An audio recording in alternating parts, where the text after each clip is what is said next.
Slipfence wood gate latch installation. On the inside of your gate, measure approximately 52 inches up from the bottom of the gate and make a pencil mark on the vertical latch side 2x4 of your gate frame.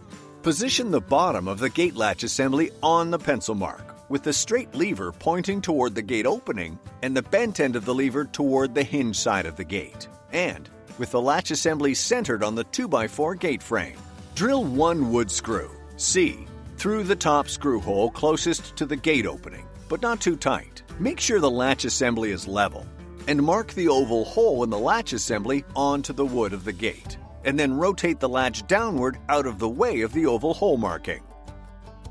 With a 1/2-inch wood drill bit, drill 3 holes through the gate frame, one at the top of the oval marking, one at the bottom of the oval marking, and then one in the middle. Then, either with a jigsaw, chisel, or by working the drill bit up and down, cut out the remaining wood between the holes until there is one oval hole in the gate like the one on the latch assembly. Rotate the gate latch assembly back up so the oval hole in the latch meets the oval hole drilled in the wood gate frame.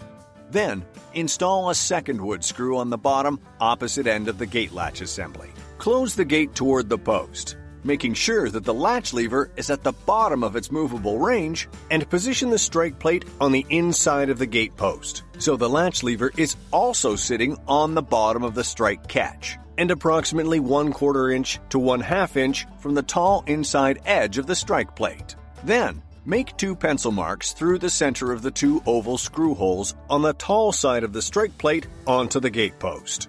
Using a 3/4 inch self-drilling Tech screw, A, screw only the top screw through the top oval hole of the strike plate and into the gate post. Then, open and close the gate to make sure that the latch assembly lever catches the strike plate and falls into position easily. If not, then adjust the strike plate up or down by loosening the screw on the post and then adjusting the strike plate.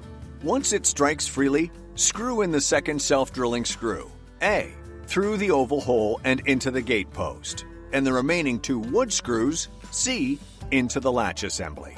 Take the thumb lever and insert it sideways into the top handle hole, all the way to the end until it stops, and then turn the thumb pad upright to lock the lever into the handle. On the opposite side of the gate to the latch assembly, insert the long thumb lever through the oval hole in the gate, guiding the thumb lever underneath the latch lever until the handle is flush against the front of the gate. Holding the gate handle flush against the front of the gate, and while pressing the thumb lever numerous times, slide the handle up and down on the front of the gate until you find the perfect position for the handle, where the thumb lever moves most freely and unlatches the gate easily. Then, using the wood screws, B, fasten the handle to the gate through the top and bottom screw holes in the gate handle. To lock the gate, press the latch lever in toward the gate and slide the lever until it catches on the second notch of the lever, then release. A padlock can be inserted through the circular hole in the latch lever if desired. Slipfence, made to last. Don't build something that ain't worth nothing 20 years down the line. Build it once and build it right and stand the test of time with Slipfence.